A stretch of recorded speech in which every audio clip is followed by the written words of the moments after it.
Olá! E agora vamos dar continuidade, falando sobre os quimiorreceptores centrais. Nós vimos na aula passada que os quimiorreceptores periféricos são sensíveis às alterações da pressão parcial de oxigênio, quando ela está reduzida, da diminuição do pH e do aumento da pressão parcial de gás carbônico no plasma.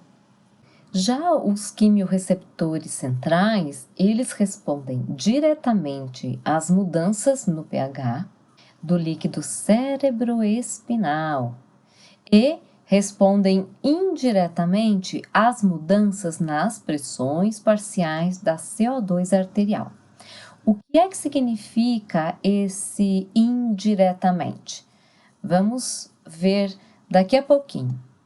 Bom, falando um pouco sobre os quimiorreceptores centrais, primeiramente, onde eles estão localizados? Eles estão localizados no sistema nervoso central e localizados especificamente no tronco cerebral, bem pertinho, aqui na parte ventral do bulbo, muito próximos do ponto de saída do nervo glossofaríngeo e do nervo vago, e muito próximos ao grupo respiratório dorsal, aqui do bulbo. Então, os quimiorreceptores centrais se comunicam diretamente com o centro respiratório.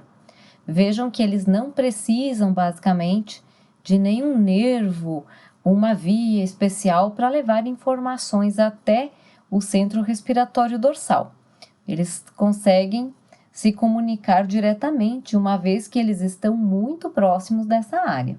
Os quimiorreceptores do tronco cerebral, eles são muito sensíveis às mudanças no pH do líquido cerebroespinal ou líquido cefalorraquidiano, há vários nomes, mas é o líquido que banha o sistema nervoso central. Nessa fórmula, vocês conseguem perceber que esses íons H+, eles vêm da combinação do gás carbônico com água, que formou o ácido carbônico.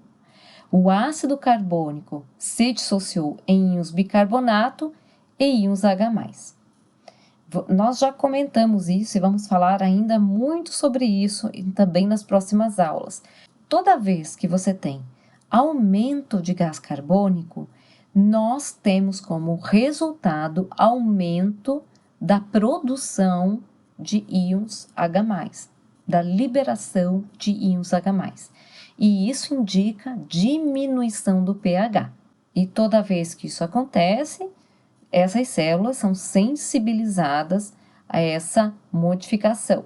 Pessoal, por que nós falamos que as variações de pH realmente são as principais causas de sensibilização dos quimiorreceptores centrais? E que as mudanças de gás carbônico seriam indiretamente, ou seja, sensibilizam de forma indireta os quimiorreceptores centrais. Então, a explicação para isso está aqui nessa figura. Prestem bastante atenção. Aqui nós temos o bulbo, o centro do controle respiratório e aqui os quimiorreceptores centrais. Na verdade, está mostrando apenas um quimiorreceptor, mas lembrem-se que nós temos aqui um conjunto de receptores muito próximos aos centros de controle respiratório. O que nós temos banhando o nosso sistema nervoso central é o líquido cerebroespinal. Bem, não sei se vocês lembram, mas o líquido cefalorraquidiano ou cerebroespinal é um fluido biológico que está em íntimo contato com o sistema nervoso central e seus envoltórios, que são as meninges. Ele é produzido pelo plexo coroide, está presente nos ventrículos cerebrais, está presente no espaço subaracnoide, e a principal função desse líquido cerebroespinal se dá pela proteção mecânica, funcionando como se fosse um amortecedor, amortece o encéfalo e a medula espinal contra choques, pressão e tudo mais, e tem uma importante função nutritiva, fazendo com que substâncias filtradas da circulação aqui dos capilares possam atravessar a barreira hematoencefálica, atravessar o líquido cerebroespinal e passar então para dentro do sistema nervoso central, que é extremamente sensível e não é qualquer proteína, qualquer fator que está presente nos vasos sanguíneos que atravessam essa barreira. E eu estou falando isso porque os íons H+, estão dentre esses fatores, esses produtos que não atravessam a barreira hematoencefálica. Por isso que a gente fala, e aqui vocês conseguem ver que os íons H+, eles batem nessa barreira de proteção e voltam, não atravessa.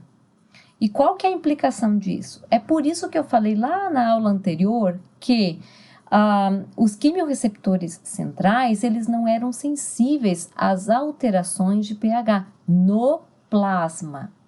Eles são sensíveis às alterações de pH no líquido cerebroespinal.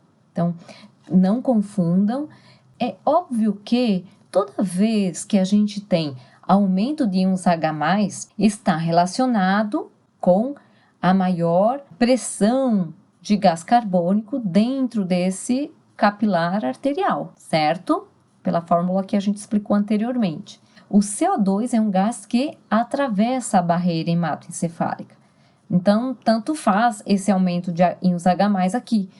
O que importa é que o CO2 vai passar, ele vai se ligar com a água, com o auxílio da anidrase carbônica, forma ácido carbônico. O ácido carbônico vai se dissociar em íons H+ e bicarbonato. Então, o que acontece? Nós temos aqui dentro do líquido cerebroespinal aquela reação toda, fazendo com que ocorra, assim, alterações no pH do líquido cerebroespinal pela produção maior de íons H+, aqui dentro. E dessa forma, o pH reduzido, aqui dentro, estimula os quimiorreceptores centrais. Dessa forma, nós podemos dizer que, apesar da barreira hematoencefálica ser impermeável aos íons H+, nós temos como mecanismo indireto a formação de íons H+, pelo CO2 que conseguiu atravessar dentro do líquido cerebroespinal. E dessa forma, essa barreira do CO2 que é permeável favorece a sensibilização desses quimiorreceptores. Os centros de controle respiratório, uma vez sinalizados, promovem um aumento da ventilação para eliminar CO2 desse sangue arterial. Pessoal, e aqui nessa figura, agora sim nós vamos fazer o processo completo. Toda vez que nós temos um estímulo causando uma alteração na homeostasia, seja ela pelo aumento da concentração ou pressão de CO2 arterial, ou diminuição do pH, ou diminuição das pressões de oxigênio, eu falo ou, mas esses eventos são eventos que estão acontecendo concomitantemente. Eu não tenho como ter, ao mesmo tempo, um aumento de oxigênio e aumento de CO2. Ou eu tenho uma coisa ou outra. E toda vez que eu tenho aumento de CO2, eu vou ter diminuição de oxigênio. Toda vez que eu tenho aumento de CO2, eu vou ter diminuição do pH, ou seja, aumento de íons H+. Então, esses fatores, eles estão acontecendo de forma conjunta. E agora, vocês já têm condições de entender que eu consigo explicar melhor tanto a sensibilização dos quimiorreceptores periféricos, que são sensibilizados pela queda de oxigênio, pela diminuição do pH, por exemplo, e também o CO2 aumentado, como a sensibilização dos quimiorreceptores centrais, onde aquele mecanismo que eu expliquei anteriormente está acontecendo pelo aumento das pressões de CO2. Bom, uma vez esses quimiorreceptores estimulados, nós temos uma via, no caso dos quimiorreceptores periféricos, por meio das vias eferentes do nervo vago e glosofaríngeo, que chegam até o centro do controle respiratório, ou uma via direta dos quimiorreceptores centrais, que estão bem pertinho já desse centro respiratório, e principalmente o grupo respiratório dorsal, que fica no bulbo. Então, essas vias eferentes levam sinais sensitivos, sensoriais. E o que acontece como feedback? O que esse centro respiratório faz? Ele envia comandos para a musculatura por meio do nervo frênico, por meio do nervo dos intercostais externos, para fazer com que essa musculatura aumente a frequência respiratória, faça uma hiperventilação para reduzir as pressões de CO2 e aumentar as pressões parciais de oxigênio. Quando essas pressões estiverem normalizadas e a homeostasia estabelecida, nós temos um retorno, nós temos uma inibição do estímulo desses quimiorreceptores. Então, essa linha pontilhada representa o feedback negativo da interrupção do envio de sinais até os centros superiores. E aqui então, como os quimiorreceptores respondem a alterações da pressão parcial de CO2 plasmática. Então veja aqui que nessa imagem nós temos o aumento da pressão parcial de CO2 no plasma, que vai estimular tanto os quimiorreceptores centrais quanto os quimiorreceptores periféricos. Lá nos quimiorreceptores centrais, o que ocorre é que há um aumento da pressão parcial de CO2 no líquido cefalorraquidiano ou cerebroespinal. Aí ocorre aquela fórmula, o gás carbônico se transformando se liga com a água, forma ácido carbônico e o ácido carbônico se dissocia em bicarbonato e íons H+. Os íons H+ estimulam os quimiorreceptores centrais, que levam a uma resposta de aumento da ventilação.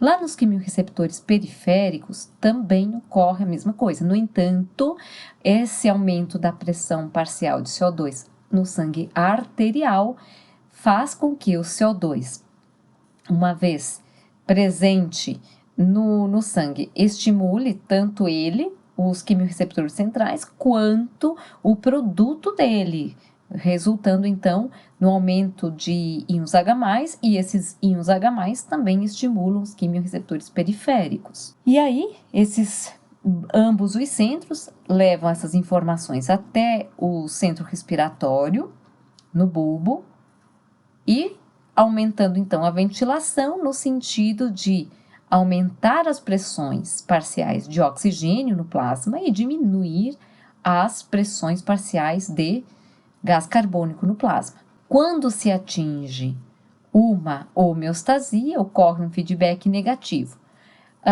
Quando você tem homeostasia da pressão parcial de oxigênio, esse feedback vai para os quimiorreceptores periféricos, principalmente lá nos glomos ou células carotídeas. Lembram que elas são muito sensíveis à queda da pressão de oxigênio?